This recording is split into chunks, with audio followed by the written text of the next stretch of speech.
My teaching philosophy when it comes to teaching personal finance is to allow the students an opportunity to experience personal finance.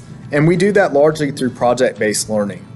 I have my students take a look at careers, and then from there we figure out what colleges might be a good option and how to pay for that and how to make that a reality.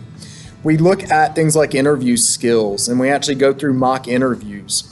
We do paycheck calculations and budgeting. We figure out how to write a check and balance a checkbook.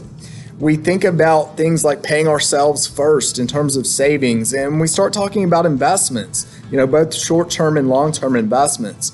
I believe it's really important for students to be exposed to this because, when else are you going to learn? For so many of our students, they are working. They're currently in these jobs, and they're trying to make their money go as far as possible. They need tools to be successful.